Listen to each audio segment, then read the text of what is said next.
지난 3년간 유형별 매출 실적을 그래프로 살펴보면 태양광 공사 매출이 3년간의 매출의 55.95%를 차지하는 것을 알 수 있습니다. 안녕하세요, 아이언입니다. 오늘은 곧 청약이 시작되는 대명에너지에 대해서 알아보도록 하겠습니다. 먼저 일정입니다. 대명에너지는 3월 3일 목요일 청약을 시작하여 3월 4일 금요일 청약이 마무리됩니다. 청약 시간은 오전 8시부터 오후 4시까지 진행되고 공모가가 확정 발표되는 수요 예측 결과는 2월 28일 월요일입니다. 환불은 주말을 포함한 4일 뒤인 3월 8일 화요일입니다.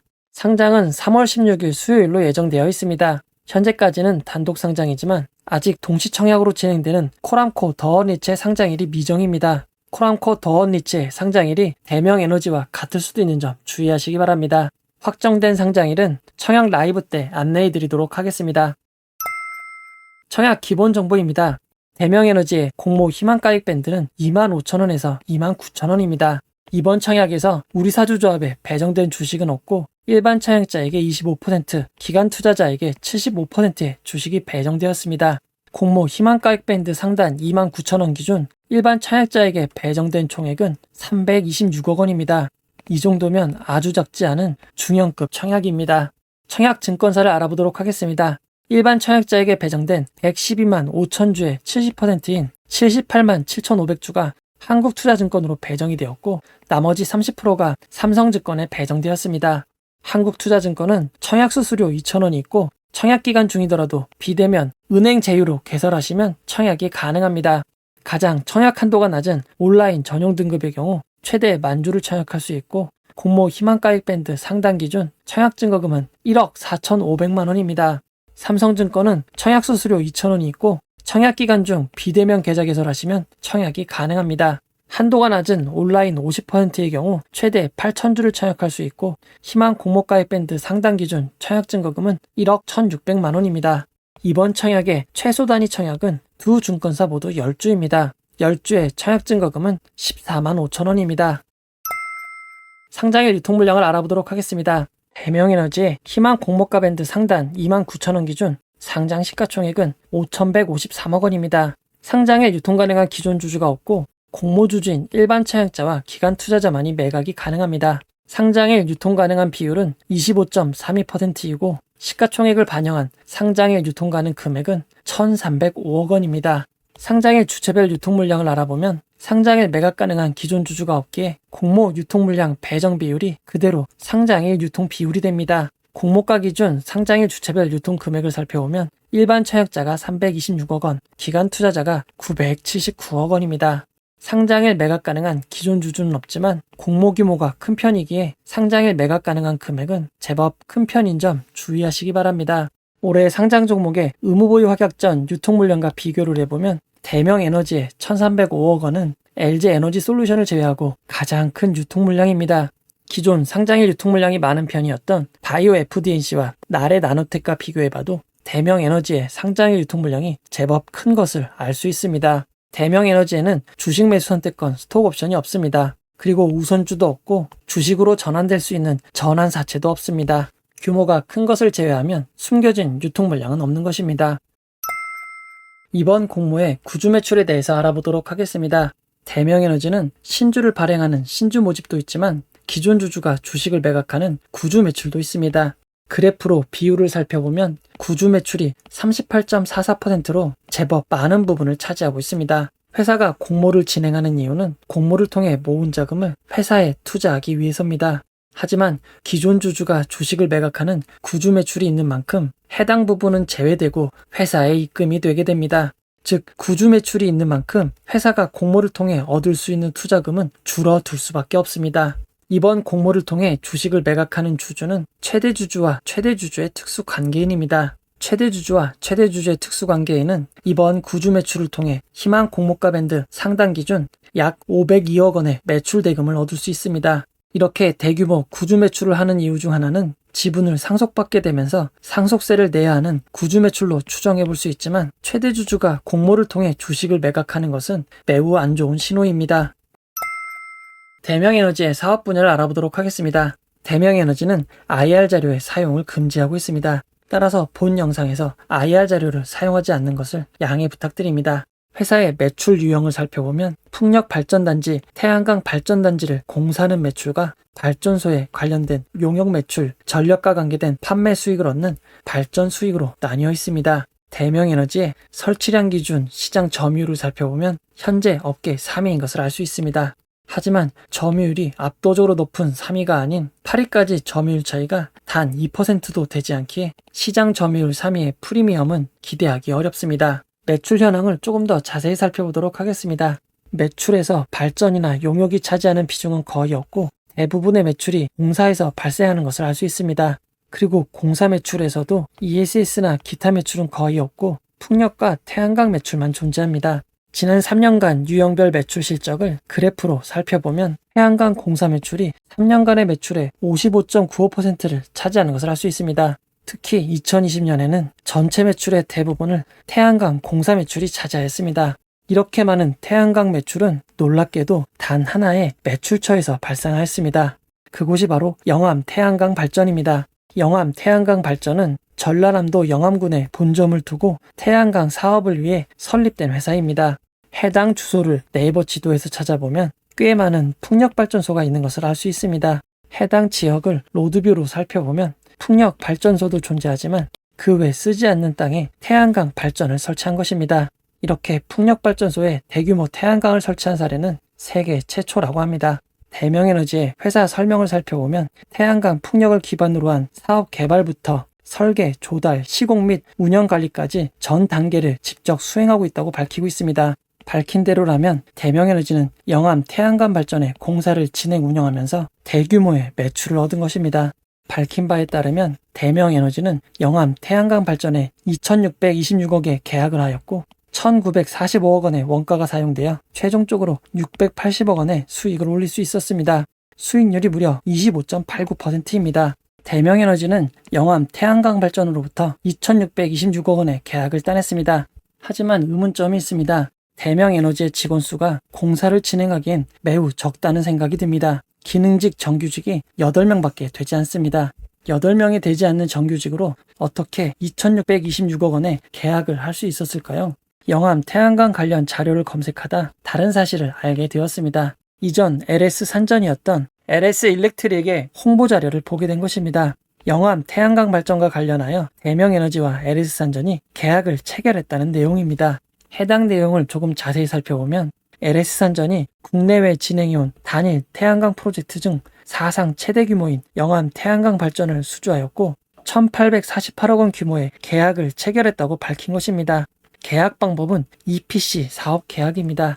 여기서 EPC란 엔지니어링, 조달, 건축의 약어입니다. 흔히 알아서 모든 것을 진행하고 마지막에 열쇠만 건넨다는 뜻으로 불리는 턴키 방식의 계약입니다.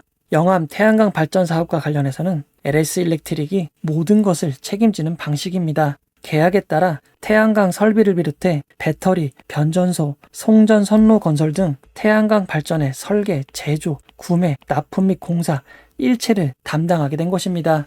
해당 내용은 공시로도 정확하게 올라가 있습니다.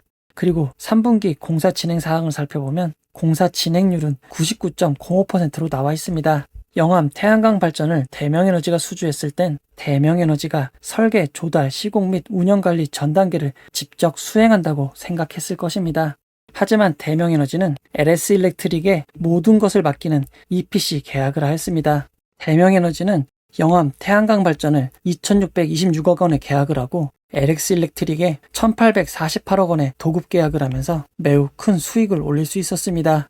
그렇다면 영암 태양광 발전은 왜 LS 일렉트릭과 직접 계약하지 않고 대명에너지를 통해서 계약을 했었던 것일까요? 영암 태양광 발전 주식회사를 살펴보도록 하겠습니다. 영암 태양광 발전 주식회사는 대명에너지가 81%를 보유하고 있고 한국남동발전이 19%의 주식을 소유하고 있는 회사입니다. 영암 태양광 발전의 상황을 살펴보면 부채가 무려 2,852억 원이나 되고 당기 수익은 33억 2천만 원의 손실이 발생하고 있습니다. 영암 태양광 발전 주식회사는 국민은행, 교보생명보험, 하나생명보험으로부터 대규모 시설자금을 대출받아 대명에너지와 공사 계약을 한 것입니다.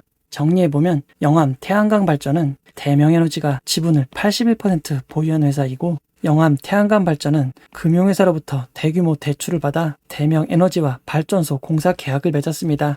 그리고 대명에너지는 LX 일렉트릭에 하도급을 주었고 중간에서 대규모 이익을 얻을 수 있었습니다.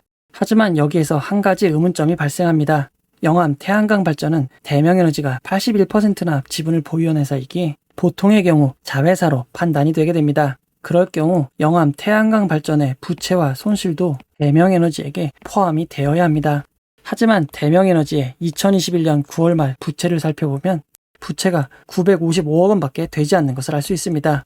이전 내역을 살펴보면 2019년 말에는 2391억 원이었던 부채가 2020년부터 급감한 것을 알 수 있습니다. 영암 태양광 발전 하나만 해도 2852억 원의 부채가 있는데 어떻게 전체 부채가 955억 원밖에 되지 않게 된 것일까요? 해당 이유를 살펴보면 영암 태양광 발전은 대명에너지가 압도적으로 많은 81%의 지분을 가지고 있지만 나머지 19%의 지분을 가지고 있는 한국남동발전과 주주 간 협약이 있기에 대명에너지 마음대로 할 수 있는 기업으로 보지 않고 공동으로 지배력을 가진 기업으로 판단한 것입니다. 이렇게 판단을 내렸기에 영암 태양광 발전의 부채와 손실은 대명에너지에 반영이 되지 않습니다. 도표로 정리해 보도록 하겠습니다. 영암 태양광 발전은 대명에너지가 지분의 81%를 보유하고 있고 한국남동발전이 19%의 지분을 가지고 있습니다. 대명에너지가 지분을 압도적으로 많이 갖고 있지만 두 회사 간에 협약이 있기에 영암 태양광 발전을 대명에너지에 종속된 기업으로 보지 않는 것입니다. 그 결과 영암 태양광 발전이 가진 부채와 손실은 대명에너지에 반영이 되지 않고 계약을 통해 얻은 대규모의 매출과 수익만 반영할 수 있게 된 것입니다. 어떻게 이런 일이 가능할까요? 대명에너지는 투자 설명서를 통해 당사가 진행하는 공사 도급 금액은 영암 태양광 발전과 같은 특수 관계자와 대명에너지 간의 협의에 의해 결정되는 것이 아니라 발전 공기업 등이 산업통상자원부 및 기획재정부의 적정성 검토를 받거나 이사회를 통해 진행한다고 밝혔습니다.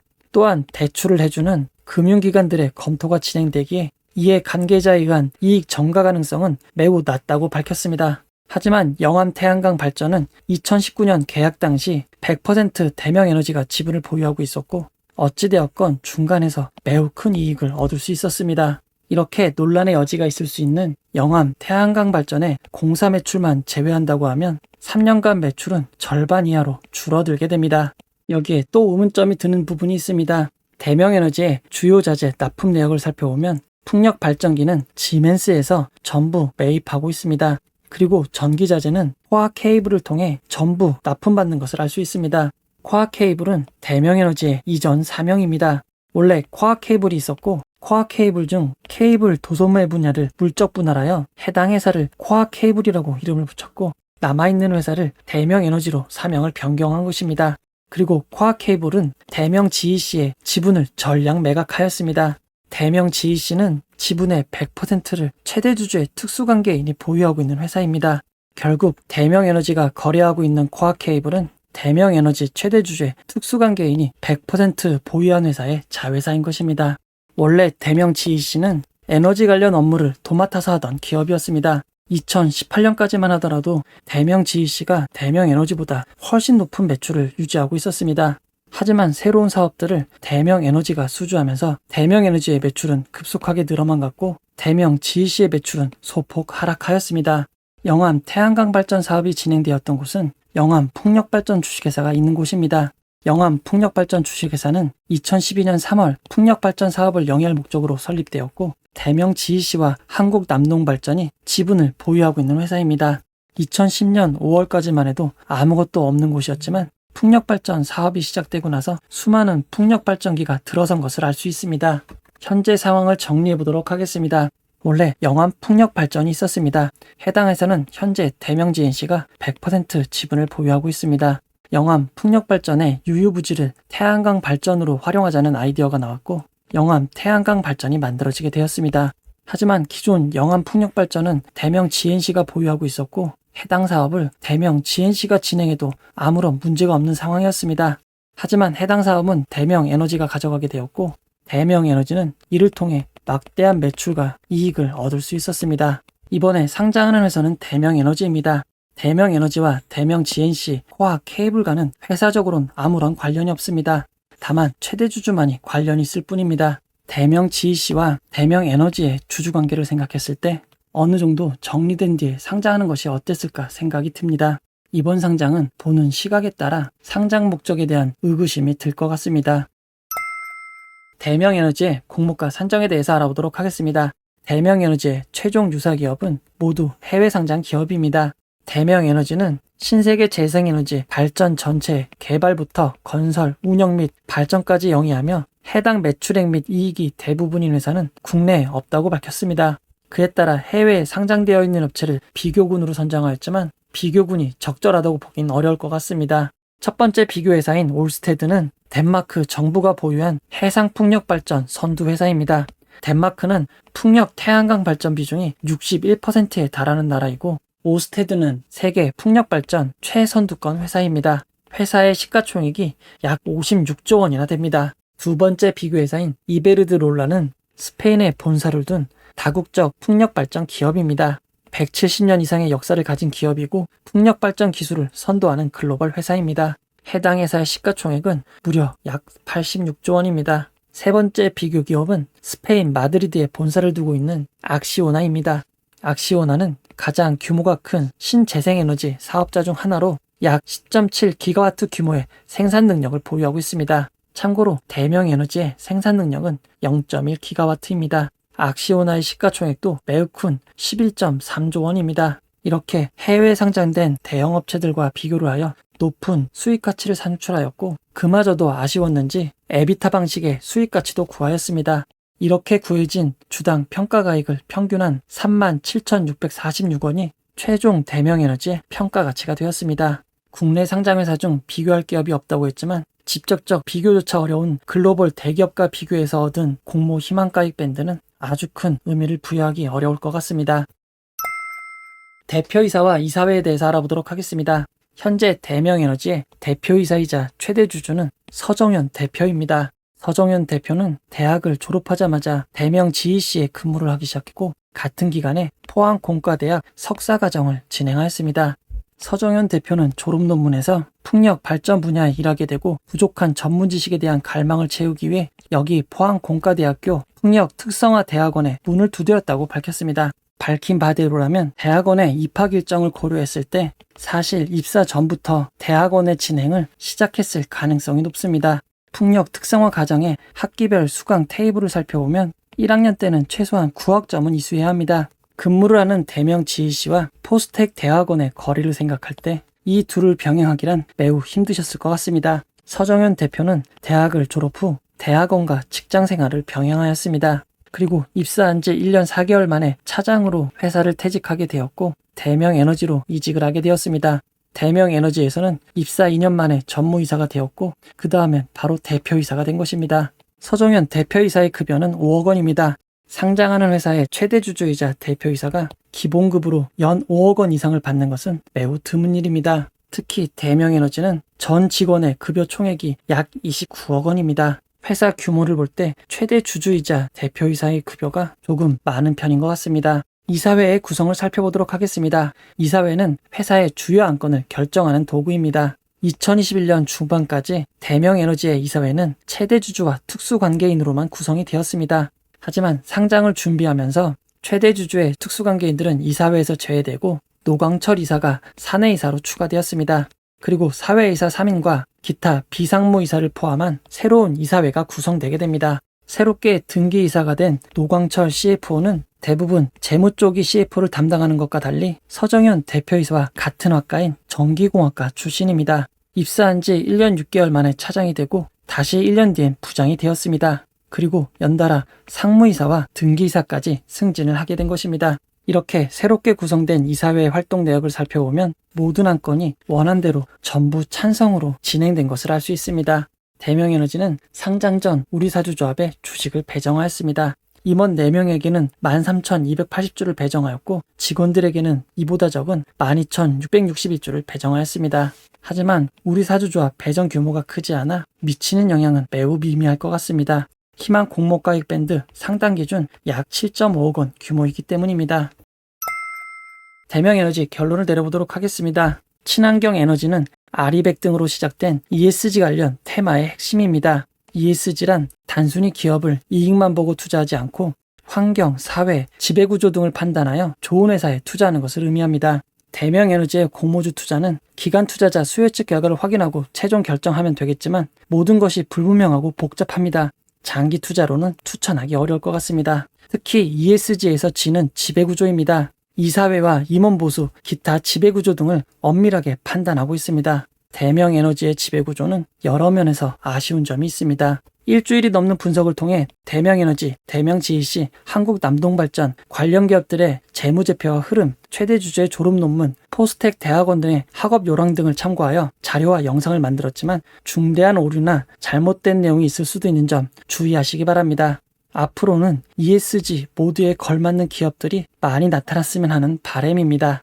이 영상은 후원회원 여러분들의 후원과 구독자 여러분들의 슈퍼땡스, 댓글을 통한 따뜻한 격려를 통해 제작되었습니다. 항상 고맙습니다. 이 영상은 투자 권유가 아니며 투자는 오롯이 투자자의 판단으로 이루어져야 합니다. 영상의 잘못된 점, 보충이 필요한 점은 채널의 커뮤니티 게시판 혹은 이 영상의 고정 댓글로 안내해 드리도록 하겠습니다. 고맙습니다.